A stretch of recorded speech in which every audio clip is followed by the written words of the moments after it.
দুনিয়াটা আপনার প্রয়োজন, প্রয়োজন শেষ আপনি আল্লাহর হয়ে যান। আল্লাহর হওয়া এত সহজ নয়। আল্লাহর হতে হলে শুধু আল্লাহর জন্যই সব কাজ করতে হয়। ইন্না সলাতি ওয়া নুসুকি ওয়া মাহইয়ায়া ওয়া মামাতি লিল্লাহি রাব্বিল আলামিন, তখন গিয়ে আপনি আল্লাহকে পাবেন। আমার কথা ভালো করে শোনেন, যদি আপনি মানুষকে সন্তুষ্ট করতে যান এবং মানুষের কাছে কিছু পাওয়ার আশা করেন, আপনি কষ্ট পাবেন। বিশ্বাস হচ্ছে না? মানুষের কাছে এক্সপেকটেশন বেশি রাখেন, আপনি কষ্ট পাবেন। আপনি আল্লাহর কাছে আশা করেন, কষ্ট পাবেন না। আপনি সমস্ত কাজ আল্লাহকে সন্তুষ্ট করার জন্য করেন, আপনি কষ্ট পাবেন না। আর যদি আপনি মানুষের কাছে প্রতিদান আশা করেন, কষ্ট পাবেন। তাহলে সমাধান, যার যার হক তাকে তাকে দিয়ে দেন, যার যার হক তাকে তাকে পরিপূর্ণ মাত্রায় দিয়ে দেন, নিজের হক আল্লাহর কাছে চেয়ে নেন, ইনশাল্লাহ আপনি সুখে থাকবেন। যত দিন যাবে এই কথাটা বাস্তবতা আপনারা ফিল করবেন, কারণ এখন শেষ জামানা। এখন বন্ধনগুলো ভেঙে যাবে, পারিবারিক বন্ধন, আত্মীয়র বন্ধন, প্রতিবেশীর বন্ধন, কাঠামো ভেঙে পড়বে। দেখছেন না কি হচ্ছে? পরিবেশ, ভাই ভাইকে হত্যা করছে, সন্তান বাবাকে হত্যা করছে, ডিভোর্স বাড়ছে, জেনা বাড়ছে, পরকীয়া বাড়ছে, কি হচ্ছে না? যত দিন যাবে এগুলো বাড়তে থাকবে। শুধু আল্লাহর হয়ে যান, কষ্ট পাবেন না ইনশাআল্লাহ। প্রত্যেকটা কাজ আপনি আল্লাহর জন্য করেন, আল্লাহকে পেয়ে যাবেন ইনশাআল্লাহ। তখন দেখবেন আপনি মনে মনে একটা কিছু চিন্তা করেছেন, আপনার সামনে হাজির। আল্লাহ শুনেছেন আপনার ডাক। আল্লাহ পাক আপনার জন্য সারা দুনিয়া উল্টা দিতে পারবেন তখন ইনশাআল্লাহ আজ্জা ওয়া জাল। আল্লাহ পাক আপনার কলবের মধ্যে নূর দেখেন, স্বচ্ছতা দেখেন, এবং নিরহংকার মুক্ত মন দেখেন, ইখলাস দেখেন ইনশাআল্লাহ তাআলা। আল্লাহ ওয়ালাদের সোহবতের সাথে মৌতের স্মরণ, পরকালের স্মরণ, কলব জিন্দা হবে।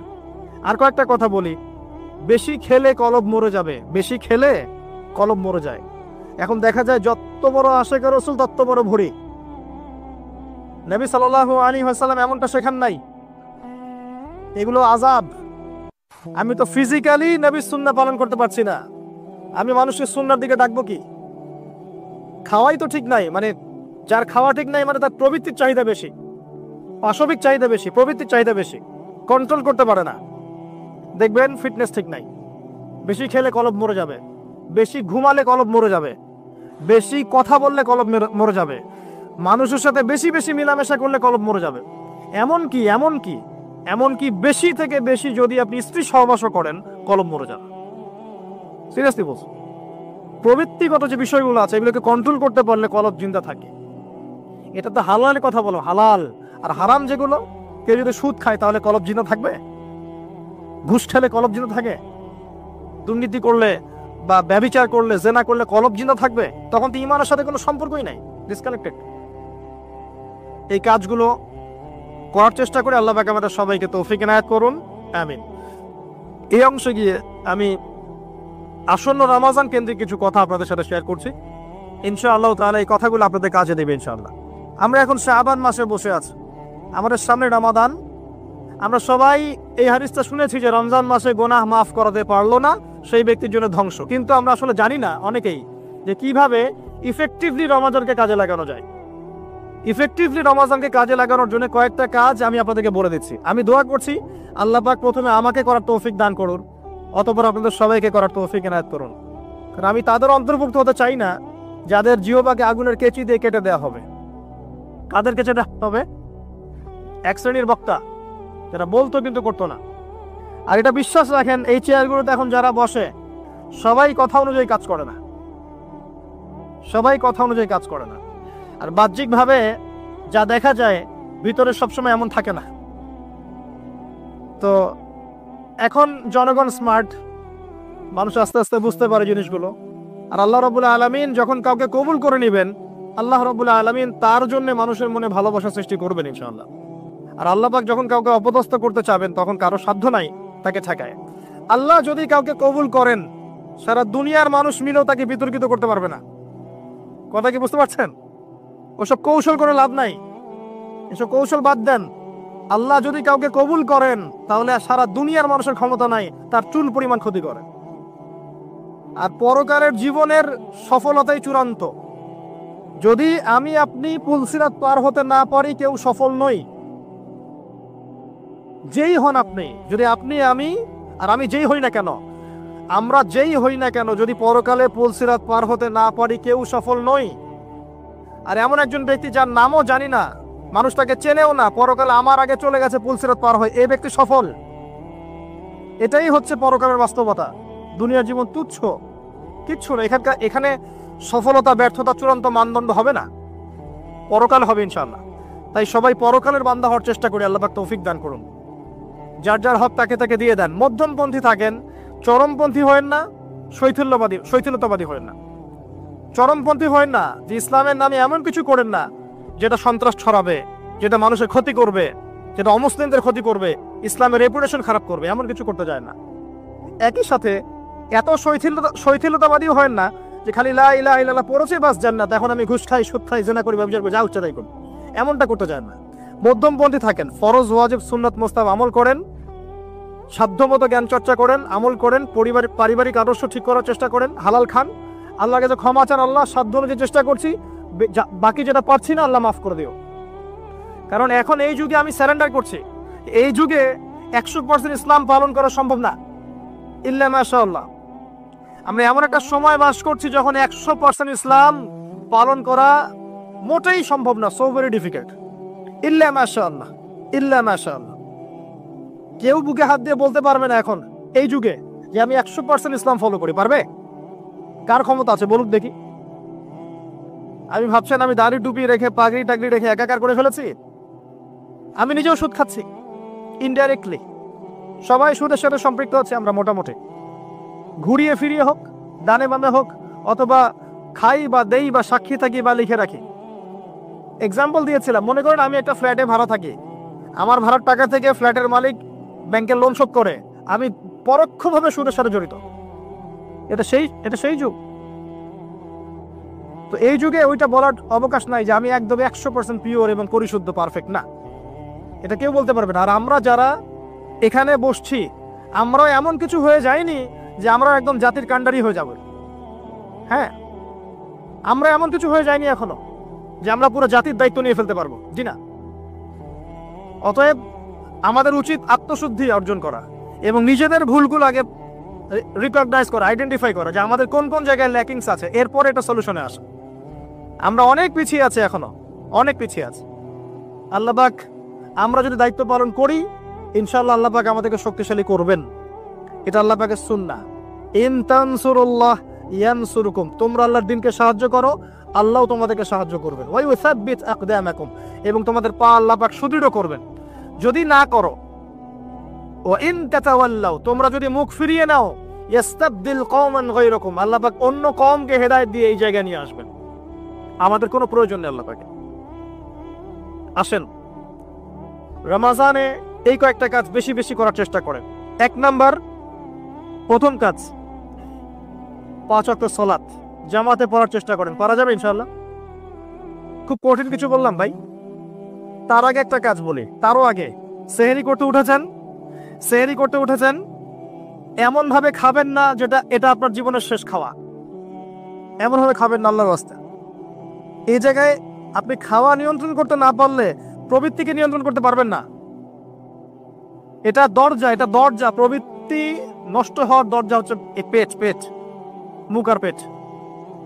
যে পেটের দাস, সে প্রবৃত্তিকে নিয়ন্ত্রণ করতে পারবে না। রমজান কি জন্যে আল্লাহ পাক না খেয়ে থাকতে বলছেন? কেন?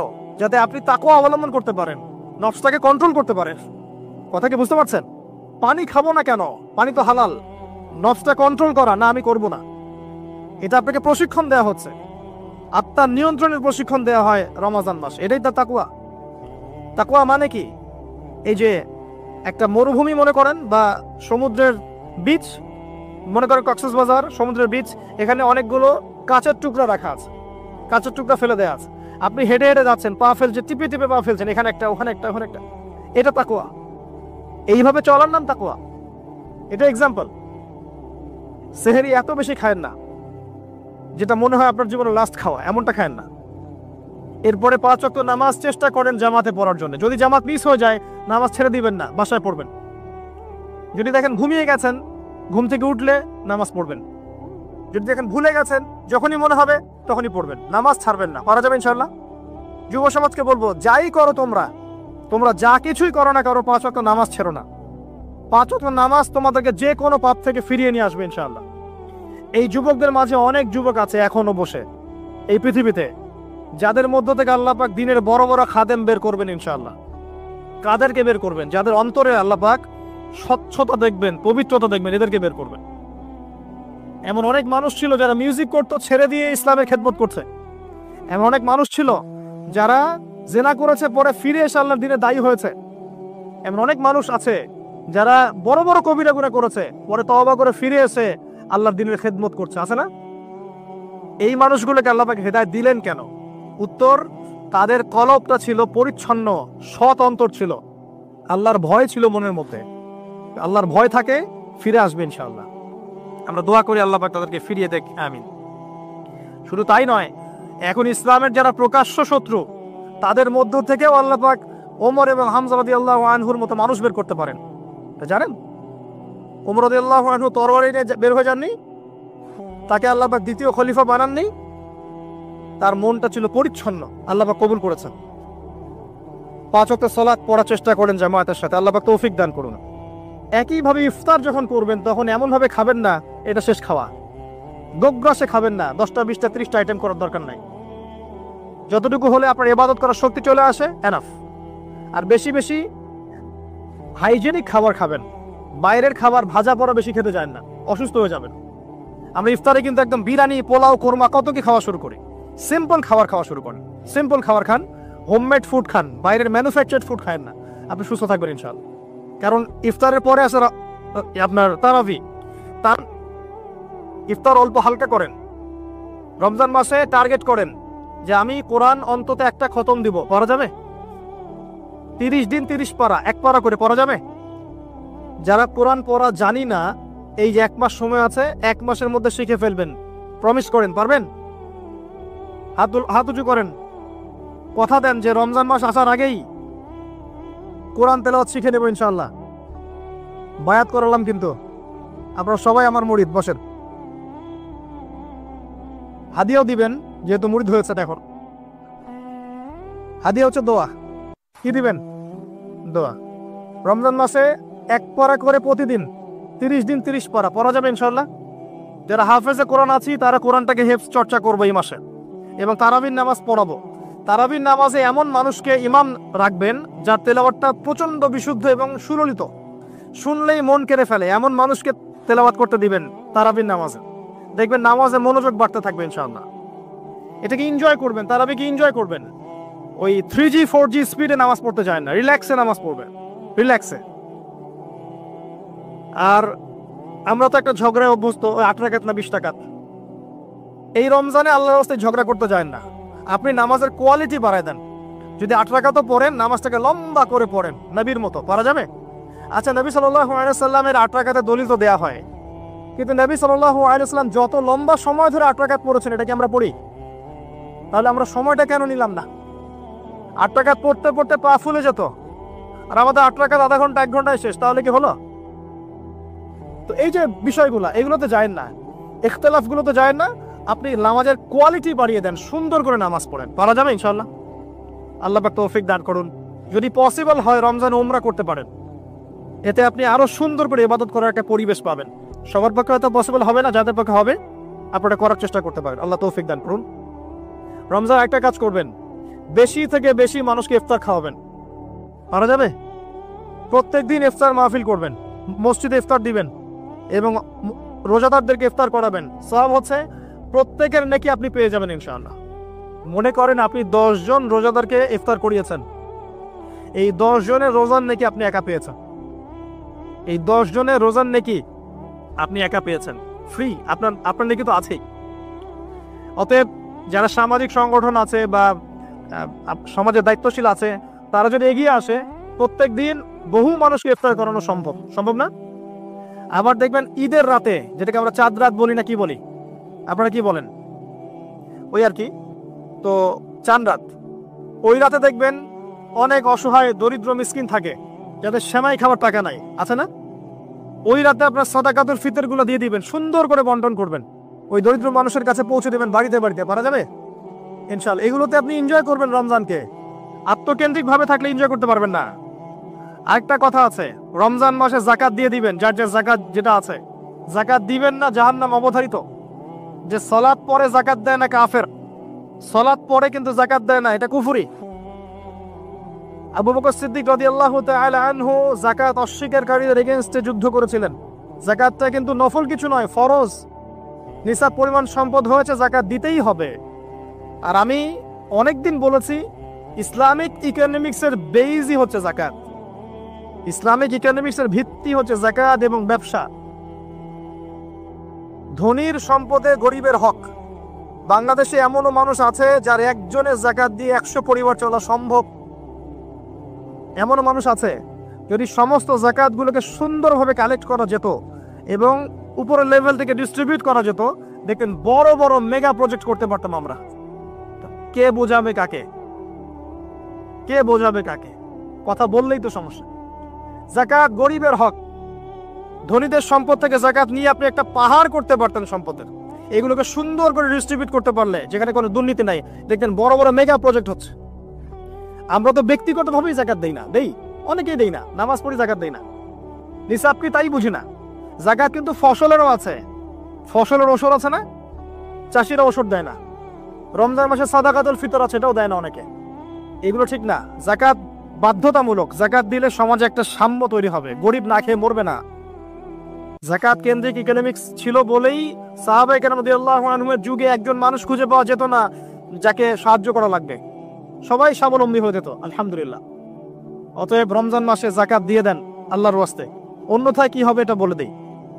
সূরা তাওবা আল্লাহ পাক বলেছেন, এই সম্পদগুলোকে আল্লাহ পাক একত্রিত করবেন, করে আগুনে জাল দিবেন, জাল দিয়ে সোনা রূপা বানাবেন। গলিত গলিত উত্তপ্ত সোনা রূপা বানিয়ে আল্লাহ পাক পিঠে, গালে, কপালে লেপটে দিবেন যারা যাকাত দেয় নাই তাদের জন্য। আমরা আশা করি এই শাস্তি পেতে চাই না, পেতে চাই। আল্লাহ পাক বোঝার তৌফিক দান করুন। রমজানে আর কিছু কাজ করুন, বেশি বেশি আল্লাহর জিকির করেন, দোয়া করেন বেশি থেকে বেশি।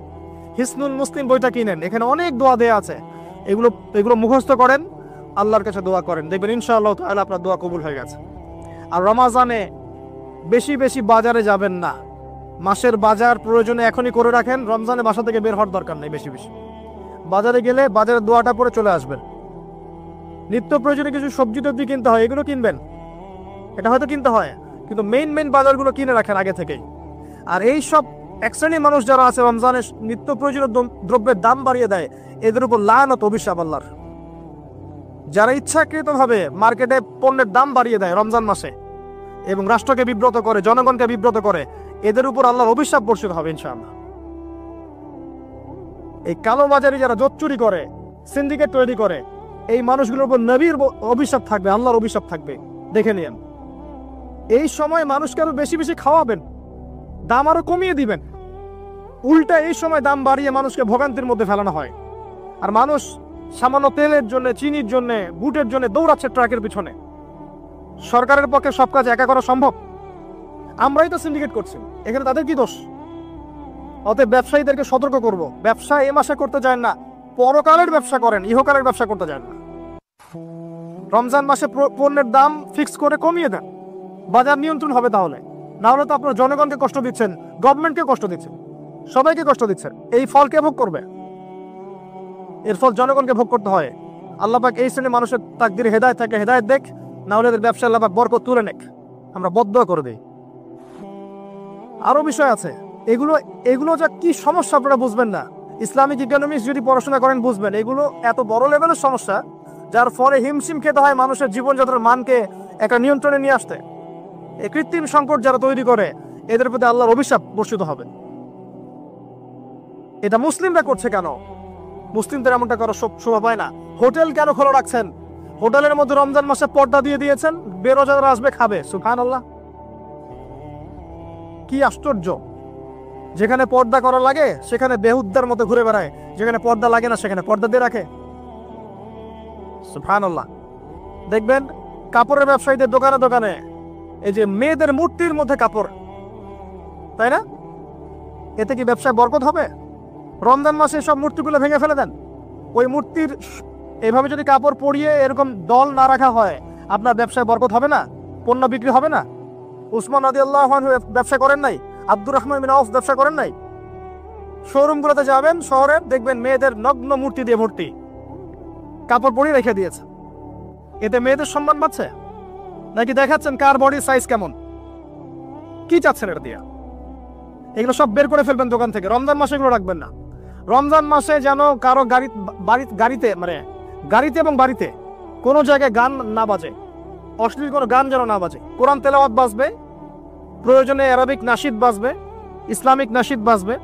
এমন এমন কিছু প্লে হবে যেখানে হারাম কিছু নাই, শিরক নাই, বেদাত নাই এবং মিউজিক্যাল ইনস্ট্রুমেন্ট নাই। রমজানে কোরআন তেলাওয়াত বাড়িয়ে দেন, তেলাওয়াত শোনেন। এই কাজগুলো করা খুব জরুরি। একটা কাজের নাম রমজান নয়, রোজা রাখলাম বাস শেষ। আরেকটা কথা বলে শেষ করছি, শুধুমাত্র খাবার ছেড়ে দেয়া আর পানাহার ছেড়ে দেওয়ার নামই রমজানের রোজা নয়। যতক্ষণ পর্যন্ত আমরা রোজা রেখে আল্লাহর হারামকে ছাড়তে না পারছি, রোজা কবুল হবে না। কথা বোঝার চেষ্টা করেন। রোজা রেখেছে, মিথ্যা বলছে, রোজা কবুল হবে না। রোজা রেখেছে, বাপে কম দিচ্ছে, রোজা হবে না। রোজা রেখেছে, পণ্যে ভেজাল দিল, ভালোর সাথে খারাপ মিক্স করলো, রোজা কেটে গেছে। রোজা রেখেছে, আপনার গীবত তহমত করে বেড়াচ্ছে, আড্ডা পিটাচ্ছে, গীবত করছে, রোজা ভেঙে গেছে। রোজা রেখেছে, সুদ খাচ্ছে, সুদ লেনদেন করছে, রোজা ভেঙে গেছে। রোজা রেখেছে, জেনা করছে, রোজা নাই, কেটে গেছে। রোজার মানে এই নয় যে খালি খাবার ছেড়ে দিয়েছি আর পানিও ছেড়ে দিয়েছি, স্ত্রী সহবাস ছেড়ে দিয়েছি, তাই নয়। আল্লাহর সমস্ত নিষেধ বর্জনের নাম হচ্ছে সওম। এটা হচ্ছে সেই সওম যার প্রতিদান হচ্ছে লাআল্লাকুম তাত্তাকুন, যার ফলে তোমরা তাকওয়া অবলম্বন করতে পারো। শেষটা হচ্ছে কুতিবা আলাইকুমুস সিয়াম, তোমাদের উপর সিয়ামকে ফরজ করা হয়েছে। কামা কুতিবা আলাল্লাযিনা মিন ক্বাবলিকুম, যেমন করে তোমাদের পূর্ববর্তীদের উপরে ফরজ করা হয়েছিল, লাআল্লাকুম তাত্তাকুন, যাতে করে তোমরা তাকওয়া অবলম্বন করতে পারো। তাকওয়া তার নাম যে আল্লাহর নিষেধগুলো ছাড়তে পারে। এই হলো সওম। আরেকটা আয়াত আছে, শাহরু রমাদান আল্লাযী উনজিলা ফীহিল কুরআন, এই মাসে আল্লাহ পাক কোরআন নাজিল করেছেন। এটাই সেই মাস। এই মাসে আল্লাহ পাক কোরআন নাজিল করেছেন। বেশি বেশি কোরআন তেলাওয়াত করবেন, বেশি থেকে বেশি। কথা বলার দরকার নেই, বেশি মানুষের সাথে কোরআন তেলাওয়াত করেন। অ্যাপস আছে না ফোনে, কোরআন তেলাওয়াত করেন। এক পারা দুই পারা পড়তে থাকেন। প্রত্যেক নামাজের আগে 10 পৃষ্ঠা, পরে 20 পৃষ্ঠা, পরে 10 পৃষ্ঠা পড়ার চেষ্টা করেন। পারা যাবে ইনশাআল্লাহ তাআলা। বেশি থেকে বেশি খতম দেন, আল্লাহ পাক তৌফিক দান করুন। যারা কোরআন বোঝেন, এই মাসে কোরআন তাদাব্বুর করেন, গবেষণা করেন। লাস্ট ওয়ান, লাইলাতুল কদর আছে শেষ দশকে। এই শেষ দশক সম্ভব হলে ইতিকাফ করার চেষ্টা করেন। যদি ইতিকাফ করা সম্ভব না হয়, শেষ দশকে রাত্রেবেলা বাসা থেকে বাইরে বের হবেন না, মোনাজাতে থাকবেন, জায়নামাজে থাকবেন। পারা যাবে ইনশাআল্লাহ। ওই রাতগুলোর মাঝে একটা রাত আছে, এটা 27 রাতই হবে জরুরি না। এটা 21 হতে পারে, 23 হতে পারে, 25 হতে পারে, 27 হতে পারে, 29 হতে পারে। এই জন্য শেষ দশকের প্রতিটা রাত, স্পেশালি বিজয় রাতগুলো জাগার চেষ্টা করেন। পরিবারবর্গকে জাগান, কোমর বেঁধে নেন, স্ত্রী সহবাস ছেড়ে দেন, যদিও রাত্রেবেলা জায়েজ ছেড়ে দেন। আসেন আল্লাহর সামনে দাঁড়ান, নিজের চাওয়া পাওয়া, কষ্টের কথা, দুঃখের কথা, গুনাহের কথা সব আল্লাহর সাথে শেয়ার করেন। ইনশাআল্লাহ দেখবেন ঈদ উল ফিতর আপনার জন্য হবে ইনশাআল্লাহ। এইসব ব্যক্তিদের জন্য ঈদ উল ফিতর। কদ আফলাহা মান যাক্কাহা, কদ আফলাহা মান তাযাক্কা ওয়া যাকারা ইসমা রাব্বিহি ফাসাল্লা। ঈদ উল ফিতর কাদের জন্য? যারা রমাদান মাসে আত্মশুদ্ধি অর্জন করেছে এবং আল্লাহর নাম নিতে নিতে নামাজে গিয়েছে। আল্লাহু আকবার, আল্লাহু আকবার, লা ইলাহা ইল্লাল্লাহ, আল্লাহু আকবার, আল্লাহু আকবার, ওয়ালিল্লাহিল হামদ বলতে বলতে ঈদগাহে গিয়েছে, নামাজ পড়েছে। এদের জন্য হচ্ছে সাফল্য। কদ আফলাহা মান তাযাক্কা। আল্লাহ পাক আমাদের সবাইকে এই আসন্ন মাহে রমাজানে সবচেয়ে সেরাভাবে রমাজানকে কাটানোর তৌফিক আল্লাহ পাক আমাদেরকে দান করুন। আল্লাহ পাক আমাদেরকে বেশি বেশি কোরআন এই মাসে তেলাওয়াত করার তৌফিক দান করুন। আমি দোয়া করি আল্লাহ পাক আমাদেরকে এই মাসে বেশি বেশি দান খয়রাত করার তৌফিক দান করুন, যাকাত দেওয়ার তৌফিক দান করুন, ইফতার করানোর তৌফিক দান করুন, মানব সেবামূলক কাজ করার তৌফিক দান করুন। আল্লাহ পাক এই মাসে আমাদেরকে বেশি বেশি আল্লাহ জিকির করার তৌফিক দেখ, দোয়া করার তৌফিক দেখ। আল্লাহ পাক এই মাসে ইসলামিক সংস্কৃতিকে জাগ্রত করুন, পরিবারবর্গকে নিয়ে যেন আমরা ইসলাম পালন করতে পারি। আল্লাহ পাক সেই তৌফিক দান করুন, আমিন। প্রজন্ম কি করে? এই প্রজন্ম ওই সময় ফ্রি ফায়ার খেলে, পাবজি খেলে। ওই সময় দেখবেন ফোনে রাত জেগে জেগে জেগে জেগে জেনা করছে আর মেয়ের সাথে কথা বলছে। এই সময়টাতে কি করে? মুভিজ দেখে, কোনো কোনো ক্ষেত্রে পর্ন দেখে, সিরিয়াল দেখে। একবারে ভোর হবে যখন, ফজরের আজানের আগ দিয়ে ঘুম দিয়ে দিবে, উঠবে জোহরের নামাজের আগে। এটা ট্রেডিশন, এখন এটা চলছে। এবং এই কাজগুলো করতে করতে করতে করতে ফিজিক্যালি, মানসিকভাবে তো আগেই বিকলাঙ্গ হয়ে গেছে, ফিজিক্যালি এরা এত দুর্বল হয়ে গেছে যে আমাদের বাপ দাদাদের জেনারেশনের গায়ে এখনো যে শক্তি আছে, তাদের গায়ে সেই শক্তি এখন নাই। হে টিকটক প্রজন্ম, তোমাদেরকে কি বোঝাতে পারলাম? নবীর নাম তোমাদের কানে যাওয়ার পরেও যদি তোমরা সাল্লাল্লাহু আলাইহি ওয়াসাল্লাম এটা না পড়ো, নবীজি বলেছেন সেই ব্যক্তির জন্য অভিশাপ বা ধ্বংস। নবীজি আরো বলেছিলেন, বৃদ্ধ পিতামাতাকে পেয়েছে কিন্তু তাদের সেবা যত্ন করে জান্নাত লাভ করতে পারে নাই, এই ব্যক্তির জন্যও ধ্বংস। এখনকার যুব সমাজকে কি হাদিসটা বোঝাতে পারলাম?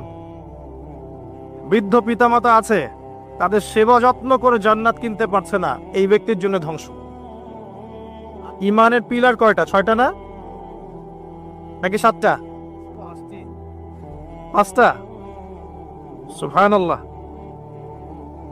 জিবরাইল আলাইহিস সালাম মুহাম্মদ সাল্লাল্লাহু আলাইহি ওয়াসাল্লামকে জিজ্ঞাসা করছেন, মাল ঈমান, আখবিরনি আনিল ঈমান। হে মুহাম্মদ সাল্লাল্লাহু আলাইহি ওয়াসাল্লাম, আমাদেরকে বলুন ঈমান কাকে বলে, আমাকে বলুন ঈমান কাকে বলে। নবী সাল্লাল্লাহু আলাইহি সাল্লাম বলছেন, আল ঈমান, ঈমান হচ্ছে আন তুমিনা বিল্লাহ, 1 নাম্বার তুমি বিশ্বাস করবে আল্লাহর প্রতি, ওয়া মালাইকাতিহি, এবং তার ফেরেশতা মণ্ডলীর প্রতি, ওয়া কুতুবিহি, তার আসমানি কিতাব সমূহের প্রতি। সমস্ত আসমানি কিতাব, শুধু কোরআন নয়, সমস্ত আসমানি কিতাব আল্লাহর পক্ষ থেকে এসেছেন, বিশ্বাস করতে হবে। ওয়া রুসুলিহি, সমস্ত নবী রাসূলগণের প্রতি বিশ্বাস করতে হবে। শুধু মুহাম্মদ সাল্লাল্লাহু আলাইহি ওয়াসাল্লামই একমাত্র রাসূল নন, এর আগেও অসংখ্য নবী রাসূল এসেছেন, বিশ্বাস করতে হবে। ওয়াল ইয়াউমিল আখির, পরকালের জীবনের প্রতি, মৃত্যুর পর পরকাল আছে, কবর আছে, জান্নাত জাহান্নাম আছে, মিজান পুলসিরাত আছে ইত্যাদি। 6, ওয়াল কদরি খায়রিহি ওয়া শাররিহি, তাকদীর বা ভাগ্যের ভালো এবং মন্দের প্রতি বিশ্বাস করতে হবে। এই 6টা পিলারে যে ব্যক্তি বিশ্বাস করে, মন থেকে, মুখে স্বীকৃতি দেয়, কাজে বাস্তবায়ন করে, তাকে আমরা বলছি পরিপূর্ণ মুমিন। কথা কি বুঝতে পারছেন? এই হলো ঈমানের 6টা পিলার, 5টাও নয় 7টাও নয়। 5টা পিলার হচ্ছে ইসলামের। ইসলামের পিলার কয়টা? 5টা। একটা হচ্ছে তাওহীদ, সাক্ষ্য দেয়া যে আল্লাহ ছাড়া কোনো ইলাহ নেই, মুহাম্মদ সাল্লাল্লাহু আলাইহি ওয়াসাল্লাম আল্লাহর বান্দা এবং রাসূল। 2 নাম্বার সালাত কায়েম করা। 3 নাম্বার যাকাত প্রদান করা। 4 নাম্বার রমাদান মাসে, এই যে আসন্ন রমাদান মাসে সওম রাখা। এবং 5 নাম্বার সামর্থ্য হলে হজ করা। এই 5টা হচ্ছে ইসলামের পিলার। তাহলে ইসলামের ভিত্তি কয়টা? ঈমানের ভিত্তি কয়টা? আপনারা প্রত্যেক দিন একটা অংশ আল্লাহ পাকের জিকিরের জন্য খাস করে নেন। লা হাওলা ওয়ালা কুওয়াতা ইল্লা বিল্লাহ, বেশি থেকে বেশি বলার চেষ্টা করেন। আল্লাহুম্মা সাল্লি আলা মুহাম্মাদ ওয়া সাল্লিম, দরুদ শরীফ বেশি বেশি পড়ার চেষ্টা করেন। যে ব্যক্তি একবার দরুদ পাঠ করবে নবী সাল্লাল্লাহু আলাইহি ওয়াসাল্লামের উপরে, আল্লাহর রাসূল বলছেন তার উপর আল্লাহ পাক 10 বার রহমত করবেন ইনশাআল্লাহ। তার আমলনামা থেকে 10টা গুনাহ আল্লাহ মাফ করে দিবেন। শুধু তাই নয়, 10টা নেকি লেখা হবে এবং তার মর্যাদা 10 গুণ বাড়িয়ে দেওয়া হবে। সবচেয়ে বড় কথা হচ্ছে, দরুদ বেশি বেশি পড়লে আপনার টেনশন দূর হয়ে যাবে। যে ব্যক্তি দরুদ শরীফ বেশি বেশি পড়ে, তার টেনশন কমে যায়। একজন সাহাবী জিজ্ঞাসা করেছিলেন, ইয়া রাসূলুল্লাহ সাল্লাল্লাহু আলাইহি ওয়াসাল্লাম, নবীর নাম আসলে কমপক্ষে সাল্লাল্লাহু আলাইহি ওয়াসাল্লামটুকু বলবেন, কারণ নবীজি বলেছেন সাল্লাল্লাহু আলাইহি ওয়াসাল্লাম, যার সামনে আমার নাম নেওয়া হয়েছে কিন্তু নাম শুনেও আমার প্রতি দরুদ পড়ে নাই, এই ব্যক্তির জন্য ধ্বংস। হে টিকটক প্রজন্ম, তোমাদেরকে কি বোঝাতে পারলাম?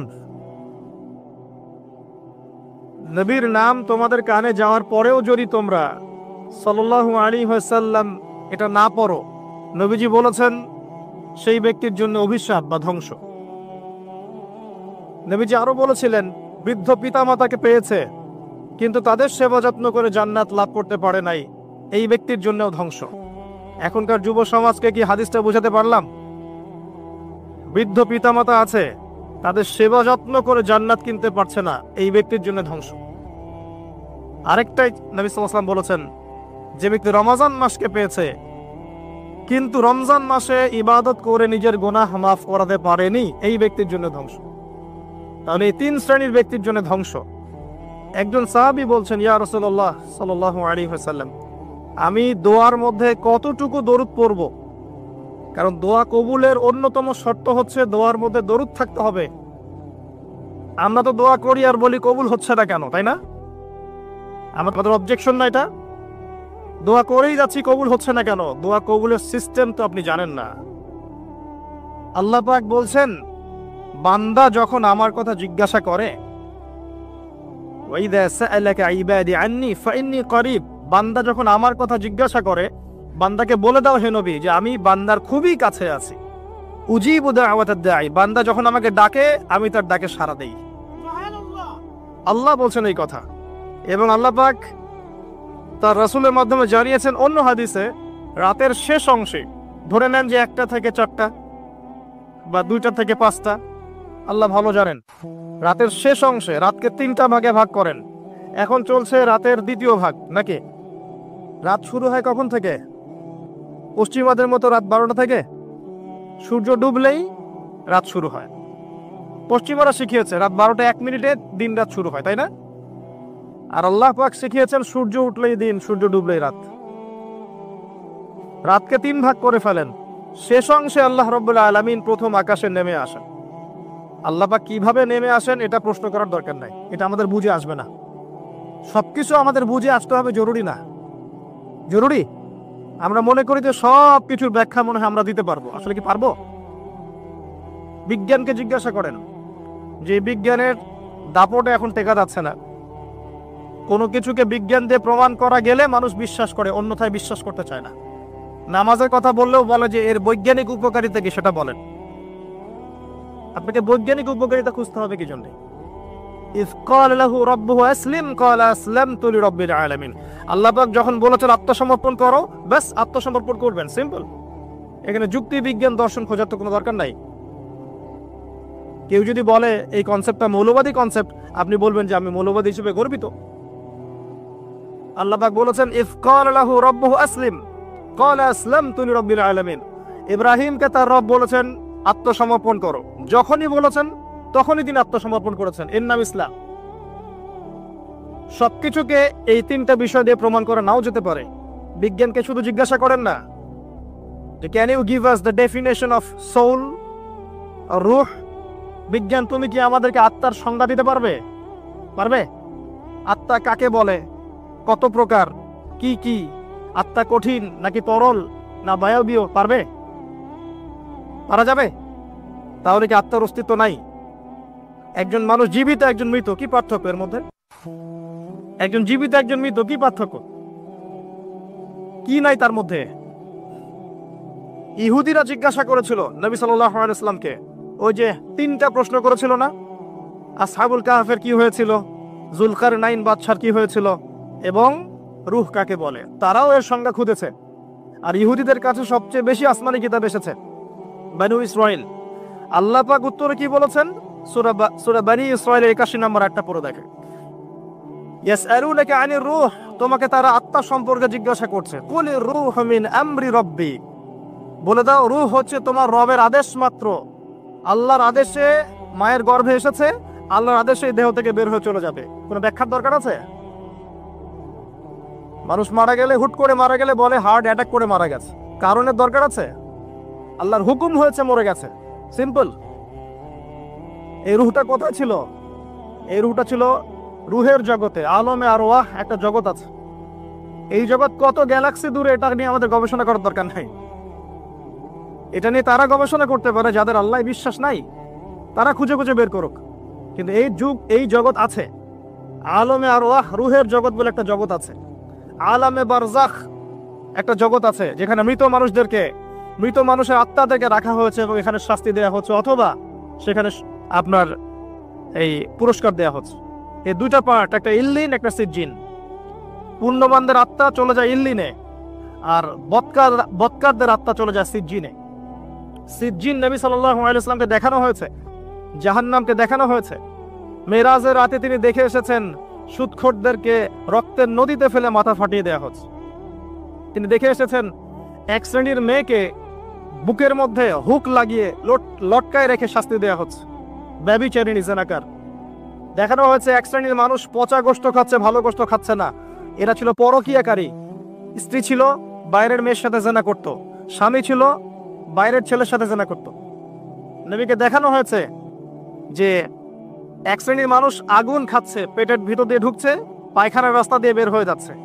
এতিমের মাল ভক্ষণ করেছিল এরা। দেখানো হয়েছে এক শ্রেণীর মানুষের জিহ্বা আগুনের কেচি দিয়ে কেটে দেওয়া হচ্ছে। বলা হয়েছে এরা আপনার উম্মতের বক্তা, কথা বলতো, নিজে আমল করতো না।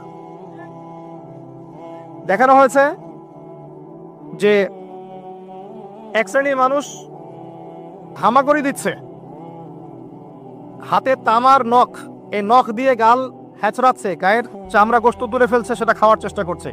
গীবতকারী, মৃত ভাইয়ের গোশত খাওয়ার মতো পাপ। এরকম অনেক শাস্তি নবী সাল্লাল্লাহু আলাইহি ওয়াসাল্লামকে দেখানো হয়েছে। এবং বেশি থেকে বেশি জাহান্নামে দেখানো হয়েছে অহংকারী মানুষদেরকে, উদ্ধত মানুষদেরকে এবং মহিলাদেরকে। বারজাখ নবী সাল্লাল্লাহু আলাইহি ওয়াসাল্লাম দেখে এসেছেন। বলতে চাচ্ছি, যেটা দেখা যায় না তাকে বিশ্বাস করব না, এই কনসেপ্ট ঠিক না। কোনো কিছুকে বিজ্ঞান, যুক্তি, দর্শন প্রমাণ করলেই বিশ্বাস করতে হবে, না হলে করব না, এই দর্শন ঠিক না। কারণ মানুষের জ্ঞান নিতান্তই ক্ষুদ্র। এই ক্ষুদ্র জ্ঞানের মানুষ সবকিছু ব্যাখ্যা করতে পারবে না। নবী সাল্লাল্লাহু আলাইহি ওয়াসাল্লাম এর উপর দরুদ পড়লে এক শ্রেণীর মালায়েকা দরুদগুলোকে সংগ্রহ করেন, সংগ্রহ করে নবীর কবরে পৌঁছে দেন। তিনি উত্তর দিয়ে থাকেন ওয়া আলাইকুস সালাম। সাহাবী জিজ্ঞাসা করছেন, আমার দোয়ায় আমি কতটুকু দরুদ পড়ব? দোয়া কবুলের সেই কথা বলছিলাম। রাতের শেষ অংশে আল্লাহ পাক নেমে আসেন। কিভাবে আসেন আপনার জানার দরকার নাই, বিশ্বাস করেন। এসে বলতে থাকেন, কে আছো আমার কাছে কিছু চাইবে, আমি তোমাকে দান করব। কে আছো আমাকে ডাকবে, আমি তোমার ডাকে সাড়া দেব। কে আছো আমার কাছে ক্ষমা চাইবে, আমি তোমাকে ক্ষমা করে দেব। ফজর পর্যন্ত আল্লাহ রাব্বুল আলামিন এমন করে আহ্বান করতে থাকেন যখন আমরা 2 রাকাত নামাজ পড়ার সুযোগ পাই না। প্রজন্ম কি করে? এই প্রজন্ম ওই সময় ফ্রি ফায়ার খেলে, পাবজি খেলে। ওই সময় দেখবেন ফোনে রাত জেগে জেগে জেগে জেগে জেনা করছে আর মেয়ের সাথে কথা বলছে। এই সময়টাতে কি করে? মুভিজ দেখে, কোনো ক্ষেত্রে পর্ন দেখে, সিরিয়াল দেখে। একবারে ভোর হবে যখন, ফজরের আজানের আগ দিয়ে ঘুম দিয়ে দিবে, উঠবে জোহরের নামাজের আগে। এটা ট্রেডিশন, এখন এটা চলছে। এবং এই কাজগুলো করতে করতে করতে করতে ফিজিক্যালি, মানসিকভাবে তো আগেই বিকলাঙ্গ হয়ে গেছে, ফিজিক্যালি এরা এত দুর্বল হয়ে গেছে যে আমাদের বাপ দাদাদের জেনারেশনের গায়ে এখনো যে শক্তি আছে, তাদের গায়ে সেই শক্তি এখন নাই। হ্যাঁ, এবং এই নৈতিক মূল্যবোধের অবক্ষয় এদেরকে যে গ্রাস করেছে, যদি কখনো দেশের জন্য জীবন দেওয়ার প্রশ্ন আসে, এরা দাঁড়াতে পারবে না। বিশ্বাস করি না, অন্তত আমি বিশ্বাস করি না।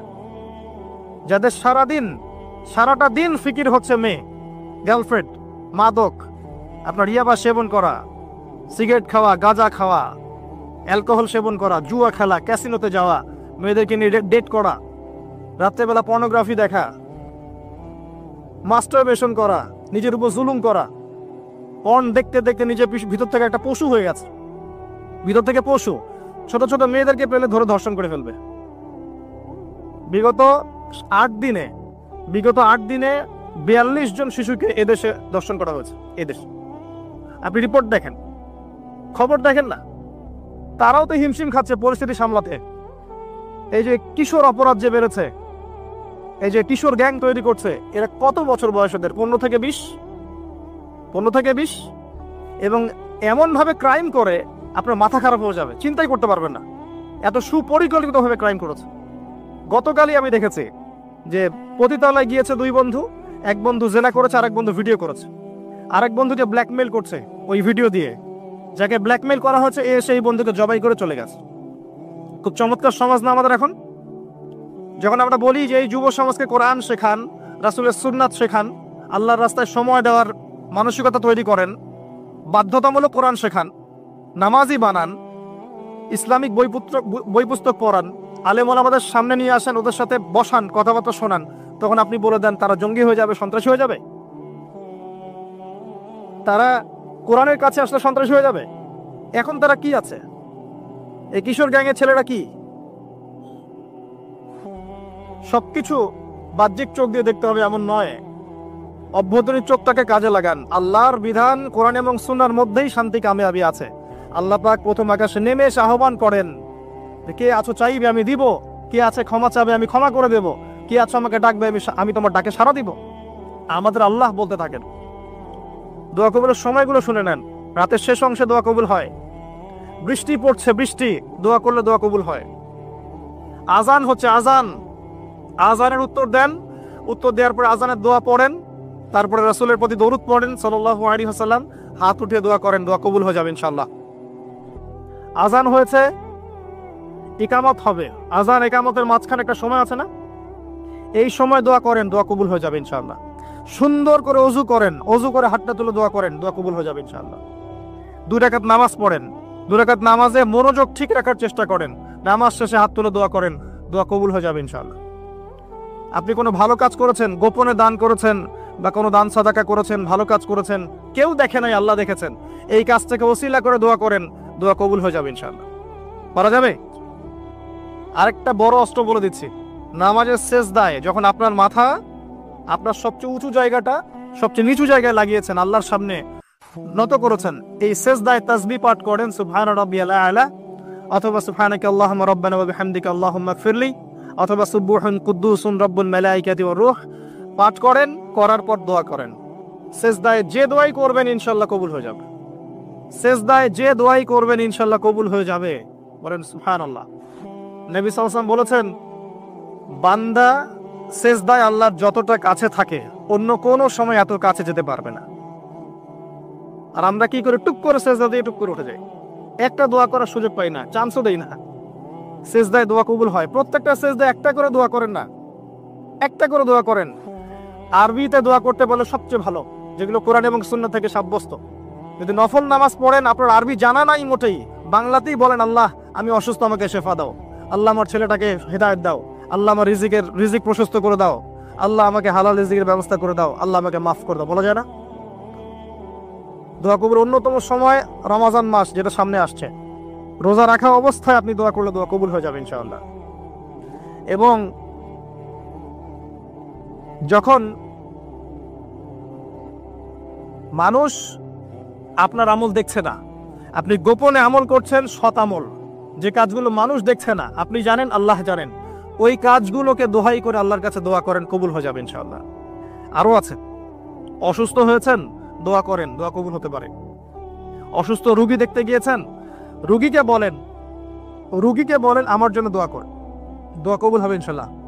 রোগীর দোয়া ফেরেশতাদের দোয়ার মতো, রোগীর দোয়া মালায়েকার দোয়ার মতো কবুল হয়ে যায়। দোয়া কবুল করতে হলে বেশি বেশি দরুদ পড়েন, ইনশাআল্লাহ দোয়া কবুল হয়ে যাবে। ওই সাহাবীর কথা বলছিলাম, তিনি বলছেন, ইয়া রাসূলুল্লাহ, আমি দোয়ায় কতটুকু দরুদ পড়ব? নবীজি বলছেন, তোমার যতটুকু ইচ্ছা। সাহাবী বলছেন, আমি কি 4 ভাগের 1 ভাগ করব? নবীজি বললেন, তোমার যতটুকু ইচ্ছা, বাড়াতে পারলে ভালো হয়। সে বলছে, আমি কি তাহলে অর্ধেক দরুদ পড়ব? নবীজি বললেন, তোমার ইখতিয়ার, যদি বাড়াতে পারো খায়ের। সবশেষে সাহাবী বলছেন, আমি কি পুরোটা সময়ই দরুদ পড়ব? নবীজি বলছেন, তাহলে তোমার কোনো দুশ্চিন্তা থাকবে না, তোমার কোনো টেনশন থাকবে না, তোমার সবকিছু ক্লিয়ার, ইহকাল পরকালের সব দায়িত্ব আল্লাহ নিয়ে নিবেন ইনশাআল্লাহ। জুমার দিন আসবে, পরশু দিন আসবে না, অনলি একটা আমল বলছি। জুমার দিন আমি 3টা আমলকে বেশি গুরুত্ব দেই। 1 নাম্বার হচ্ছে সূরাতুল কাহফ, যেটা আপনাকে মাসিহুদ দাজ্জাল থেকে বাঁচাবে। 2 নাম্বার বেশি থেকে বেশি দরুদ পড়া, এই দিন দরুদ পেশ করা হয় নবী সাল্লাল্লাহু আলাইহি ওয়াসাল্লামের কাছে। আর 3 নাম্বার এটা, যেটা আপনাদেরকে শেয়ার করছি, সেটা হলো আল্লাহ রাসূল সাল্লাল্লাহু আলাইহি ওয়াসাল্লাম বলেছেন, কেউ যদি জুমার দিনে সকাল সকাল গোসল করে, আর্লি মর্নিং গোসল করে ফেলে, একদম ফরজ গোসলের মতো, এবার সবচেয়ে উত্তম কাপড়টা পরে, নোংরা কাপড় না, বেস্ট কাপড়টা পরে, আতর খুশবু ব্যবহার করে, সুগন্ধি ইউজ করে, সুগন্ধি ব্যবহার করে সে সকাল সকাল পায়ে হেঁটে মসজিদে যায়, বাহনে চড়ে নয়, পায়ে হেঁটে মসজিদে গিয়ে ইমাম বয়ান খুতবা শুরু করার আগেই মসজিদে চলে গেছে, ইমামের কাছাকাছি বসে, কাউকে কষ্ট দেয় না, ইমাম খুতবা দিচ্ছে, সে চুপচাপ শুনছে, কাউকে কষ্ট দেয় না। এমনকি পাশে কেউ কথা বলে তাকে এতটুকু বলে না চুপ করো, এতটুকু বলে না, চুপচাপ খুতবা শুনে নামাজ পড়ে ইমামের সাথে সালাম ফিরায়। নবী সাল্লাল্লাহু আলাইহি ওয়াসাল্লাম বলছেন, এই যে প্রতি পদক্ষেপ হেঁটে এসেছে, প্রত্যেক পদক্ষেপের বিনিময়ে 1 বছরের নফল নামাজ, 1 বছরের নফল রোজার নেকি দেয়া। এই আমলগুলো খুব সহজে আমরা করতে পারি। আমি শুরু করলাম কিছু আমল দিয়ে, যে আমলগুলো আপনারা নিয়মিত করার চেষ্টা করেন, আল্লাহ পাক আপনাদের সবাইকে তৌফিক এনায়েত করুন, আমিন। আর কিছু কিছু সূরা আছে যেগুলো নিয়মিত পড়তে হয়, যেমন সূরা ফালাক, সূরা নাস, সূরা ইখলাস। সকালে 3 বার, সন্ধ্যায় 3 বার। 3-3-3 9, আবার 3-3-3 9। নবী সাল্লাল্লাহু আলাইহি ওয়াসাল্লাম বলছেন, দৃশ্য অদৃশ্যের যে কোনো অনিষ্ট থেকে আল্লাহ পাক আপনাকে হেফাজত করবেন ইনশাআল্লাহ তাআলা। আরো আছে সূরা মুলক। এই যে রাত হয়েছে এখন, রাতের বেলা কেউ যদি ঘুমানোর আগে সূরা মুলক তেলাওয়াত করে ঘুমায়, ওই ব্যক্তির কবরের আযাব সূরা মুলক ঠেকিয়ে দিবে ইনশাআল্লাহ। সূরা মুলক আল্লাহর সাথে তর্ক করবে, বাকবিতণ্ডা করবে এবং তার পাঠকারীর জন্য সুপারিশ করবে, আল্লাহ পাক তার কবরের শাস্তি মাফ করে দিবেন ইনশাআল্লাহ। যে ঘরের মধ্যে সূরা বাকারা তেলাওয়াত করা হয়, সেই ঘর থেকে শয়তান পালিয়ে যায়। যে ব্যক্তি সূরা বাকারা নিয়মিত তেলাওয়াত করে, তার জীবনে বরকত নেমে আসে। কি আসে? আল্লাহর রহমত আর বরকত নেমে আসে। যে সূরা বাকারা তেলাওয়াত ছেড়ে দেয়, সূরা বাকারা তেলাওয়াতটা করে না, ছেড়ে দেয়, তার জীবনে আক্ষেপ আসে, আক্ষেপ। সূরা বাকারা এবং আলী ইমরান কিয়ামতের মাঠে মেঘের মতো থাকবে, যা পাঠককে ছায়া দিবে ইনশাআল্লাহ তাআলা। এছাড়া আপনারা জানেন যে প্রত্যেকটা হরফে 10টা করে নেকি আপনারা পাবেন। আলিফ লাম মিম বললে মিনিমাম 30টা নেকি পাবেন ইনশাআল্লাহ তাআলা। আয়াতুল কুরসি, আয়াতুল কুরসি প্রত্যেক ফরজ নামাজের পর একবার করে যে পাঠ করবে, মৃত্যু ব্যতীত এই ব্যক্তির জান্নাতে যাওয়ার কোনো বাধা নাই। মৃত্যুবরণ করলেই জান্নাত ইনশাআল্লাহ তাআলা। আরেকটা আমর বলে দেই, সূরাতুল বাকারা এর শেষের 3টা আয়াত। আমাদের নবী সাল্লাল্লাহু আলাইহি ওয়াসাল্লাম মেরাজে গিয়েছিলেন। মেরাজে নবী সাল্লাল্লাহু আলাইহি ওয়াসাল্লামকে আল্লাহ পাক 3টা হাদিয়া দিয়েছেন স্পেশাল। কয়টা? তার প্রথমটা হচ্ছে 50 ওয়াক্ত সালাত, যেটাকে আমরা এখন 5 ওয়াক্ত পড়ি, কিন্তু নেকি হবে 50 ওয়াক্তের। যে 5 ওয়াক্ত পরে 50 ওয়াক্তের নেকি হবে ইনশাআল্লাহ। এই উম্মতের যে কেউ যে কোনো ভালো কাজ করলেই 10 দিয়ে গুণ করা হবে ইনশাআল্লাহ। 1 টাকা দান করেছেন, 10 টাকার নেকি পাবেন মিনিমাম। একটা ভালো কথা বলেছেন, 10টা ভালো কথার নেকি পাবেন ইনশাআল্লাহ। একটা রোজা রেখেছেন, 10টার নেকি পাবেন ইনশাআল্লাহ।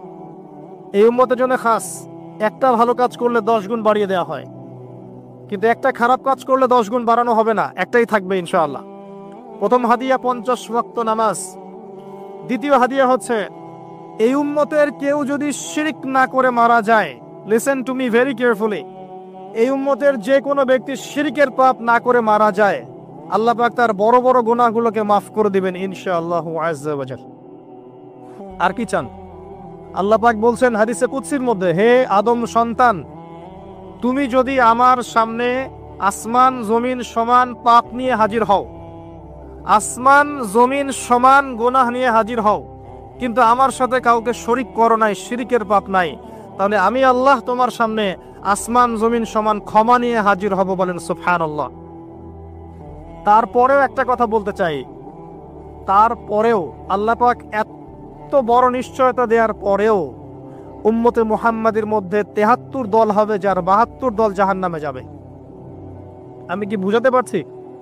এত বড় রহমত দেওয়ার পরেও উম্মতে মুহাম্মাদের 73 দল হবে, যার মধ্যে 72টা দলই জাহান্নামে যাবে, একটা জান্নাতে যাবে। মা আনা আলাইহি ওয়া আসহাবি, যারা নবী সাল্লাল্লাহু আলাইহি ওয়াসাল্লাম এবং সাহাবীদের আদর্শের উপরে থাকবে ইনশাআল্লাহ তাআলা। আর ইসলামের নামে যারা দলাদলি করেছে, তারা সবাই এই আয়াত দিয়ে দলিল পেশ করছে। এটাও একটা বিস্ময়কর বিষয়। এত বড় মার্সি থাকার পরেও প্রত্যেক হাজারে 999 জন মানুষ জাহান্নামে যাবে। বলেন নাউযুবিল্লাহ। আর সূরা আরাফের 179 নম্বর আয়াতে আল্লাহ পাক আরো বলেছেন, ওয়ালাকাদ যারানা লিজাহান্নামা কাসীরাম মিনাল জিন্নি ওয়াল ইনস, আমি প্রচুর জিন আর মানুষকে দিয়ে জাহান্নাম পূর্ণ করব, প্রত্যেক হাজারে 999 জনকে দিয়ে। কি অপরাধ? কি অপরাধ? উত্তর, লাহুম কুলুবুন লা ইয়াফকাহুনা বিহা। 1 নাম্বার অপরাধ, তাদের কলব ছিল, উপলব্ধি করত না। আবার শোনেন, তাদের কলব ছিল, উপলব্ধি করত না। ওয়ালাহুম আযানুন লা ইয়াসমাউনা বিহা, কান দিয়েছিলাম, শুনে নাই। ওয়ালাহুম আ'য়ুনুন লা ইউবসিরুনা বিহা, চোখ দিয়েছিলাম, দেখেনি। উলাইকা কাল আনআম, এরা গবাদি পশুর মতো। বাল হুম আদল, বরং তার চেয়েও নিকৃষ্ট। ওয়া উলাইকা হুমুল গাফিলুন, এরা হচ্ছে গাফেল সম্প্রদায়। আল্লাহ রাব্বুল আলামিন বলেছেন সূরা আরাফ 179 নম্বর আয়াত। তাহলে জাহান্নামে যাওয়ার কারণ বুঝতে পারছি? তিনটা বড় বড় কারণ। হৃদয় দিয়েছে আল্লাহ উপলব্ধি করার জন্য, এমনি এমনি নয়। আল্লাহ পাক কান দিয়েছেন শোনার জন্য। কি শুনবেন? আল্লাহর ওহী শোনেন নাকি মিউজিক শুনবেন? গান বাজনা শুনবেন? কি শুনবেন? কান দিয়েছি শোনে নাই, হক কথা শোনেনি। ওয়ালাহুম আ'ইনুন লা ইউবসিরুনা বিহা, চোখ দিয়েছিলাম দেখে নাই। কি দেখে নাই? আল্লাহর নিদর্শন দেখেনি, আল্লাহর মারিফত দেখে নাই, আল্লাহকে উপলব্ধি করেনি, আল্লাহর সামনে আত্মসমর্পণ করেনি। চোখ দিয়েছে, কি দেখেছে? চোখ দিয়ে জেনা দেখেছে, পর্নোগ্রাফি দেখেছে, মিথ্যা দেখেছে, বাতিল দেখেছে। চোখের আরেকটা ব্যাখ্যা আছে। চোখ মানে শুধু বাইরের চোখ না, এখানে ভিতরের চোখকেও বোঝানো হয়েছে। কোথায় দলিল? দলিল আছে সূরা হজে আল্লাহ পাক বলেছেন, তারা জমিনে সফর করে না কেন? তারা জমিনে কেন সফর করে না? যদি সফর করত তাদের মৃত কলব জীবিত হতো। প্রকৃতপক্ষে তাদের দুচোখ অন্ধ নয়, বরং অন্ধ তাদের কলব, যা হৃদয়ের ভিতরে আছে। তাহলে বুঝতে পারলাম আরেকটা কলব আছে। আরেকটু ভালো করে বুঝাই। আবু জেহেল এবং আলী রাদিয়াল্লাহু আনহু, আবু জেহেলের নাম শুনেছেন? আলী রাদিয়াল্লাহু আনহু নাম শুনেছেন? দুইজনকে আমরা ডাক্তারের কাছে পাঠালাম। কোথায় পাঠালাম? চোখের ডাক্তারের কাছে। তো চোখের ডাক্তার চেক আপ করে দেখে বলল যে দুইজনের চোখ তো ক্লিয়ার, কোনো সমস্যা নাই। এখন আপনি আমাকে বলেন, আবু জেহেল সত্য চিনতে পারলো না কেন, আর আলী রাদিয়াল্লাহু আনহু সত্য চিনতে কিভাবে পারলেন? কোন চোখ দিয়ে? বলেন এবার। দুজনের বাইরের চোখ কি নষ্ট? দুজনের বাইরের চোখ সমান। তাহলে কোন চোখ নষ্ট আবু জেহেলের? তার মানে দুটো চোখ আছে, অভ্যন্তরীণ দৃষ্টি আছে। এটা আল্লাহর নূর আর বাসিরা দিয়ে দেখা যায়। কখন এই চোখটা খুলবে? এটা একটা ভালো প্রশ্ন। এই চোখটা খুলবে কখন? এই বুদ্ধি প্রতিবন্ধী টিকটক প্রজন্মের কি ভিতরে চোখ আছে? এই মাদকাসক্ত যুব সমাজের ভিতরে চোখ আছে? তারা আল্লাহ পাকের বিধান দেখেও অগ্রাহ্য করছে, এদের ভিতরে চোখ আছে? আল্লাহ পাকের একটার পর একটা নিদর্শন আসছে, কোরআনে বর্ণিত আছে, হাদিসে বর্ণিত আছে, দেখেও না দেখার ভান করছে, শুনে না শোনার ভান করছে। এদের কলবের চোখ আছে? থাকতে পারে? পারে না। কি করলে কলবের চোখ জীবিত হবে? প্রথম কাজ আল কোরআন। আল কোরআনের সংস্পর্শে আসলে পরে চোখ জীবিত হবে ইনশাআল্লাহ। দুই, সফর করেন জমিন। ফাসিরু ফিল আরদি ফানজুরু কাইফা কানা আকিবাতুল মুকাজ্জিবিন। জমিনে ভ্রমণ করে দেখো, তোমরা আল্লাহ নিদর্শনগুলোকে দেখো, দেখলে তোমাদের মৃত কলব জীবিত হবে ইনশাআল্লাহ। আল্লাহ নিদর্শনগুলো দেখো যে মিথ্যাবাদীদেরকে আল্লাহ পাক কিভাবে ধ্বংস করেছেন। জর্ডানের ডেড সি কে দেখেন, ওখানে লূত আলাইহিস সালামের কওম ছিল, আল্লাহ পাক উল্টে দিয়েছেন, ওখানে কোনো প্রাণী জন্ম হয় না, কোনো প্রাণ থাকে না। নবী মুসা আলাইহিস সালামের সেই স্মৃতি বিজড়িত লোহিত সাগর দেখেন, মক্কা দেখেন, মদিনা দেখেন, শামকে দেখেন।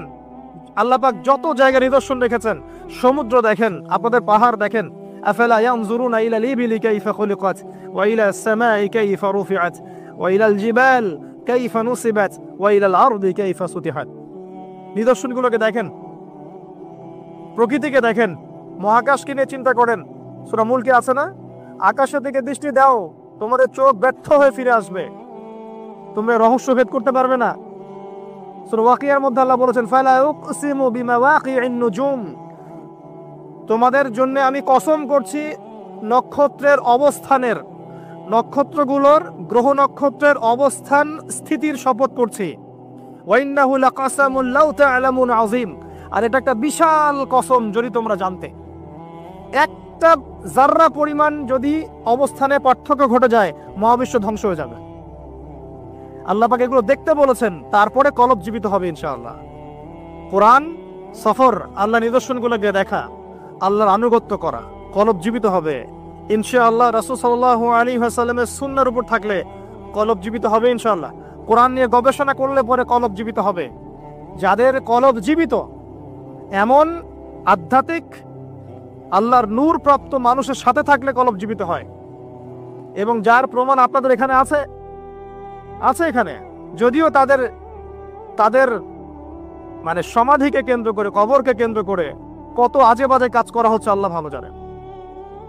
কিন্তু এই মানুষগুলো তো এগুলো শেখান নাই, শিখিয়েছেন, বরং তারা জুলুমকে সরিয়ে দিয়ে তাওহীদ প্রতিষ্ঠা করেছেন এখানকার মাটিতে। আর সেই মানুষগুলোর নাম ভাঙিয়ে আমরা এখন খাচ্ছি, কিন্তু বলতে গেলে আবার রাগ হয়। কিন্তু সেই মানুষের কবর ছুঁয়ে যদি আমি গায়ে মাখি, আমার কোনো ফায়দা আছে? তার আদর্শই তো নেই আমার মধ্যে। মূল জিনিসটা কি? তার আদর্শ। কি করেছিলেন তার এই জায়গায়? তার এই জায়গায় জালেমের শেকড় উপড়ে দিয়েছিলেন, দিয়ে আপনাদের এখানে ইসলামের পতাকা কায়েম করেছেন। লক্ষ লক্ষ মানুষ এখন এখানে আল্লাহকে ডাকছে, আজান হচ্ছে, ইকামত হচ্ছে, নামাজ হচ্ছে, পর্দা হচ্ছে। এবং সিলেটের মানুষ বেশিরভাগই নামাজি, আলহামদুলিল্লাহ। বেশি থেকে বেশি মসজিদ আছে। এগুলো কিভাবে হয়েছে? আল্লাহওয়ালা মানুষের সহবতে হয়েছে। আল্লাহওয়ালা মানুষের সহবত আত্মশুদ্ধির একটা মাধ্যম, কিন্তু তাদের কবরকে কেন্দ্র করে বাড়াবাড়ি করা যাবে না। এটাতে রাগ হলে আমার কিছু করার নাই, কিন্তু হক বলতে হবে। হক আল্লাহর পক্ষ থেকে আসে। শোনেন, শিরকের পাপ আল্লাহ পাক মাফ করবেন না। নিঃসন্দেহে কবরে সেজদা করা শিরক, নিঃসন্দেহে। এবং একজন মৃত মানুষের কাছে আপনি দোয়া করছেন, শিরক হচ্ছে। তা সেখানে নজর মানত করছেন, শিরক হচ্ছে। সেখানে জবাই করছেন, শিরক হচ্ছে। নবী সাল্লাল্লাহু আলাইহি ওয়াসাল্লাম কোশ্চিন কালে এগুলো শিক্ষা দেন নাই। তাওহীদে থাকেন, যে কথাটা বলছিলাম, আল্লাহওয়ালা মানুষের সোহবতে থাকেন। ওয়া কুনু মা'আস সাদিকিন, সত্যবাদীদের সাথে থাকো, তাহলে মৃত কলব জীবিত হবে ইনশাআল্লাহ তাআলা। আর কিছু জীবিত হয়, পরকালকে বেশি বেশি স্মরণ করেন। মৃত্যুবরণ করতে হবে। আজকে আমার চারপাশে অনেক মানুষ আছে, আপনার বাবা মা, ভাই বোন, আত্মীয় স্বজন ইত্যাদি, মৌতের পরে 40 দিন, 100 দিন, 1 বছর, এভরিবডি উইল ফরগেট ইউ। সবাই আপনাকে ভুলে যান। ইউ উইল বি ফরগটেন, আপনি ভুলে যাচ্ছেন। হয়তো বছরে একটা দিনও আপনার সন্তান গিয়ে আপনার কবর জিয়ারত করবে কিনা সন্দেহ আছে। এটাই বাস্তবতা, নির্মম বাস্তবতা। আল্লাহ থেকে এসেছি, আল্লাহ ফিরে যাব, একাই, কেউ নাই সাথে। এই মৌতের ফিকিরটা কলবটাকে জীবিত করবে ইনশাআল্লাহ, নরম করবে ইনশাআল্লাহ। দেখবেন দুনিয়া আপনার কাছে ভালো লাগবে না। দুনিয়ার বিষয়গুলো প্রয়োজন মনে হবে, জাস্ট প্রয়োজন। আমার প্রয়োজন আছে চাকরি, প্রয়োজন